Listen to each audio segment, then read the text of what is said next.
Salam bahagia.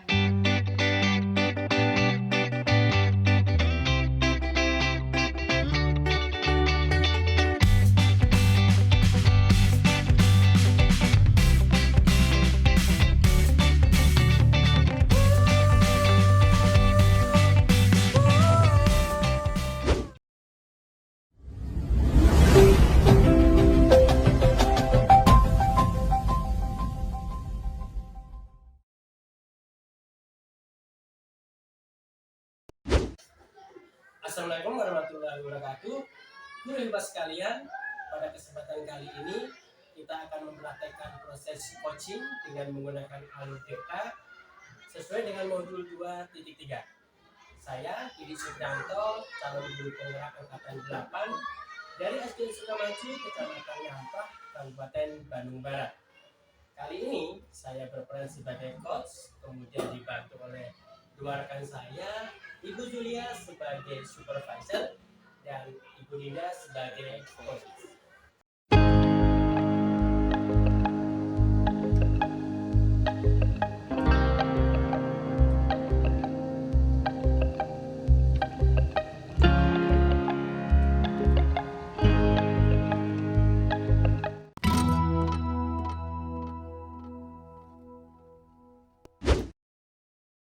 Sebelum mulai proses coaching pada hari ini, saya ingin mengobrol terlebih dahulu dengan Kak Didi selaku coach pada hari ini.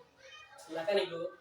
Baik Bapak, sebelumnya apakah persiapan sudah Bapak lakukan sebelum proses coaching hari ini dilakukan? Persiapan yang sudah saya lakukan antara lain, sebelumnya saya sudah berbicara dulu dengan Ibu Dinda selaku coach. Kemudian saya pun juga harus menyusun perencanaan, Bu. Jadi perencanaan apa saja yang harus saya siapkan terlebih dahulu untuk mendukung dalam kegiatan proses coaching ini. Lalu perencanaan apa saja sudah Bapak persiapkan? Persiapan yang sudah saya persiapkan antara lain yaitu saya harus menjamin dulu, Bu, apakah saya itu harus benar-benar hadir dalam kegiatan ini, menjadi seorang pendengar yang baik dan aktif, dan tentunya saya harus mampu nih menggali potensi yang ada pada Bu Dinda dengan cara harus menggunakan pertanyaan-pertanyaan yang berbobot, sehingga apa yang ada pada Bu Dinda ini potensinya tergali, kemudian dengan segenap kemampuan, dengan potensi Bu Dinda yang pada akhirnya ketika Bu Dinda ini ada suatu permasalahan yang dia alami, ternyata bisa menyelesaikan sendiri. Seperti itu, Pak Ibu. Lalu menurut Bapak, sesuai informasi dari coachnya juga, kompetensi apa yang akan ditingkatkan pada Ibu Dinda ini? Kompetensi yang saya ingin tingkatkan pada Bu Dinda ini, saya ingin Bu Dinda ini dapat mengidentifikasi segala permasalahan yang ada pada Bu Dinda. Kemudian dia juga harus mampu nih menggali kekuatan-kekuatan, kemampuan yang dimiliki Bu Dinda, sehingga ternyata dengan kekuatan yang Bu Dinda miliki sendiri, dengan potensi yang Bu Dinda miliki sendiri, itu ternyata mampu mengatasi segala permasalahan yang dihadapi oleh Bu Dinda. Berarti untuk meningkatkan kesadaran pada dirinya, Pak? Betul, Ibu. Kira-kira menurut pandangan Kak Didi, bagaimana indikator keberhasilan setelah coaching ini terhadap Ibu Dinda sebagai coach yang semakin kuat akan kesadaran dirinya? Indikator keberhasilannya adalah apa yang menjadi kondisi ideal pada Bu Dinda ini tercapai. Mungkin sudah cukup ya pembicaraan kita pada pembukaan kali ini. Apa yang sudah Bapak canangkan dan persiapkan juga sudah baik.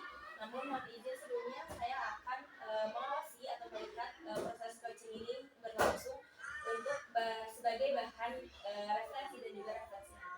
Oke, silakan Ibu.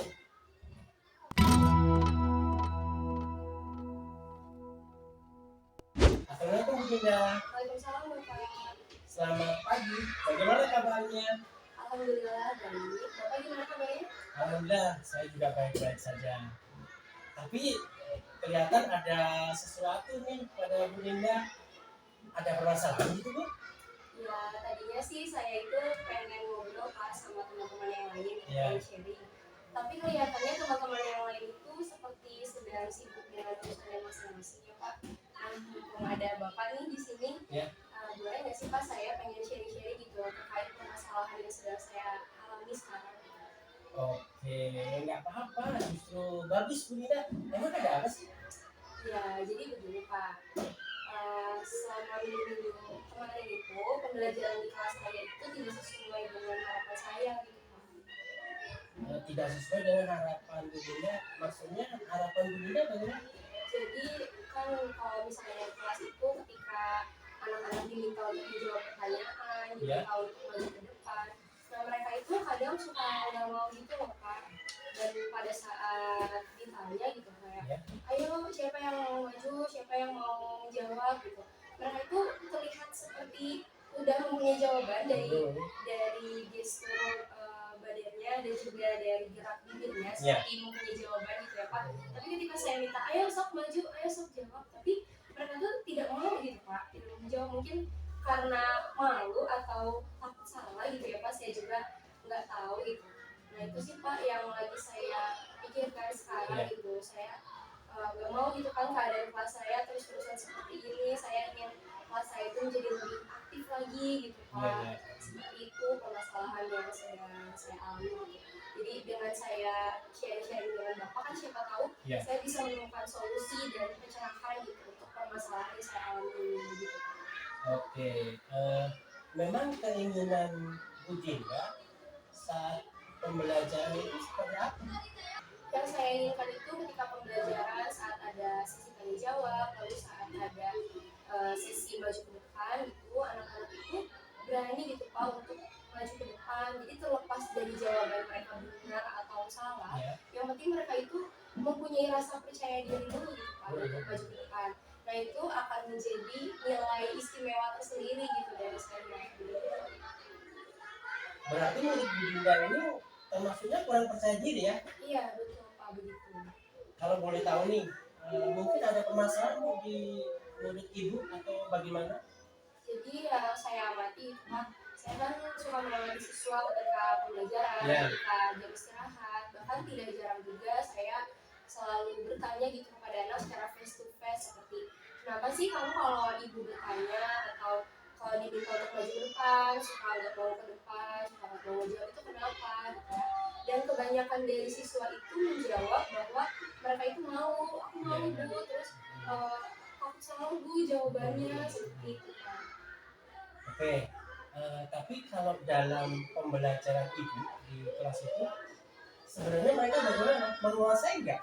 Iya, dari segi materi sih pemahamannya sudah cukup menguasai. Berarti mereka lebih cenderung ke malu tadi ya? Mereka memang kurang percaya diri ya? Iya, betul. Kira-kira Bu, sudah ada rencana nggak untuk mengatasi permasalahan yang ada ini? Ya, kalau dari saya sih sudah Pak, jadi saya itu niatnya ingin mencari model pembelajaran yang bisa meningkatkan rasa percaya diri siswa gitu ya Pak. Tapi model pembelajaran tersebut juga harus sesuai dengan minat dan bakat yang dimiliki oleh siswa. Gitu. Wah bagus Bu. Tapi selama proses mencari itu, Ibu sudah menemukannya belum? Jadi ada beberapa yang saya pikirkan gitu ya Pak, yang saya temukan itu ketika saya kan memiliki minat dan bakat tersendiri ya Pak, yaitu saya suka bermain alat musik, salah satunya adalah gitar. Nah, saya ingin menerapkannya nih di dalam pembelajaran, jadi nanti saya bermain gitar untuk mengiringi anak-anak bernyanyi gitu Pak. Nah, nanti lagunya itu bisa, lirik lagunya itu bisa diganti dengan lirik-lirik yang ada pada mata pelajaran gitu. Jadi yang ada di pelajaran materi-materi gitu Pak, supaya mereka juga bisa lebih mengingat dan juga diharapkan hal tersebut bisa menambah percaya diri mereka gitu Pak. Dan saya berharap juga gitu dengan cara ini bisa membuat pembelajaran menjadi lebih menarik dan bisa juga berkolaborasi dengan siswa gitu Pak, dengan cara mereka bisa bermain musik menggunakan instrumen lain seperti meja, kursi, alat tulis, jadi bisa berkolaborasi gitu dengan saya. Wah, ide cemerlang itu Bu. Dengan pembelajaran seperti itu, mungkin lambat laun anak-anak juga akan lebih senang lagi ya. Mereka akan meningkatkan pula percaya diri mereka. Mereka akan tanpa disuruh pun mereka akan lebih aktif lagi ya dengan cara seperti itu. Tetapi selain itu Bu, ada nggak rencana yang lainnya selain menggunakan metode pembelajaran yang Ibu sampaikan tadi? Untuk rencana lainnya mungkin ini sih Pak, pada saat awal semester Iya. saya dan anak-anak itu pernah membuat yang namanya keyakinan kelas. Keyakinan kelas seperti apa itu Bu? Jadi keyakinan kelas itu adalah suatu keyakinan atau kesepakatan Ya. yang sudah disepakati bersama oleh saya dan juga oleh siswa gitu. Nah, salah satu kesepakatan kelas yang sudah dibuat itu adalah aktif dalam pembelajaran ya Pak. Jadi selain tercantum di dalam keyakinan kelas, nah, jadi saya juga selalu mengingatkan kepada siswa bahwa ketika kalian bisa menjawab, ketika kalian tahu jawabannya, kalian harus berani gitu, harus berani menjawab, harus berani maju ke depan, supaya keyakinan kelas tersebut yang sudah dibuat bersama-sama itu bisa tercapai gitu Pak, bisa dilakukan dengan baik gitu. Kalau misalkan mereka tidak melakukan hal tersebut, tidak aktif saat pembelajaran, berarti mereka sudah melanggar keyakinan kelas yang dibuat oleh mereka sendiri gitu kan Pak. Wah, bagus sekali ini Bu. Keyakinan kelas ini hanya diterapkan di kelas Ibu sendiri atau secara menyeluruh sudah dilaksanakan di sekolah ini? Untuk sementara ini hanya di kelas saya dan di beberapa kelas yang lainnya. Dan mudah-mudahan gitu ya Pak, kalau misalnya di kelas saya berhasil nih diterapkannya, nanti kelas-kelas lainnya juga bisa tertular membuat keyakinan kelas, karena memang sejauh ini terbukti sih Pak untuk membuat pembelajaran itu menjadi lebih kondusif dan menjadi permasalahan-permasalahan itu tidak terlalu banyak terjadi gitu Pak, sangat bisa teratasi gitu. Berarti Ibu sebenarnya dari percakapan ini tadi sudah menemukan nih solusinya ya. Di antaranya yang pertama tadi Ibu menyampaikan dengan metode pembelajaran, misalkan Ibu menggunakan instrumen musik tadi kita, yang kedua barusan keyakinan kelas itu sendiri, itu bagus sekali. Berarti Ibu sudah punya gambaran tersendiri ya untuk menyelesaikan permasalahan itu. Iya betul Pak, sudah ada gambaran dan pencerahan lah sekarang. Ya. Oke Bu, semoga gambaran yang Ibu sampaikan tadi yang sudah direncanakan ini berhasil berjalan dengan baik. Ya, amin. Terima kasih banyak ya Bapak karena sudah mau mendengarkan curhatan saya ini. Sama-sama Ibu, kebetulan sekarang sudah jam 10 nih, saya ada jadwal. Baiklah, kita tutup percakapan ini dengan membaca hamdalah bersama-sama.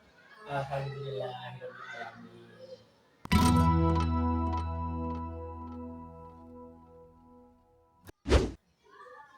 Wah, luar biasa sekali ya tadi proses coaching antara coach dan juga coachnya. Tadi juga rangkaian ceritanya sudah termasuk alur cerita kita. Lalu sesuai yang disampaikan oleh coachnya juga, tujuannya adalah meningkatkan kepercayaan diri pada siswa karena diidentifikasi bahwa siswa ini merasa takut salah dan juga malu akan menyampaikan pendapatnya. Lalu juga rencananya tadi menggunakan metode pembelajaran yang menarik dan juga atraktif, yaitu salah satunya dengan memasukkan unsur seni musik, yang dimana dengan menggunakan gitar atau bermain gitar sesuai dengan bakat dan minat juga ibunda, yang diharapkan nantinya siswa akan memiliki minat dan bakat yang sama terhadap unsur musik ini. Kemudian lebih meningkatkan balik kepada muridnya terhadap keyakinan kelas yang sudah disepakati bersama, dan juga mudah-mudahan apa yang direncanakan oleh Bu Dinda untuk meningkatkan rasa percaya diri pada muridnya dapat tercapai dengan baik dan lancar. Amin. Terima kasih masukannya dari supervisor. Demikian tadi proses coaching dengan menggunakan alur tirta sesuai dengan modul 2.3. Semoga bermanfaat. Wassalamualaikum warahmatullahi wabarakatuh. Salam bahagia.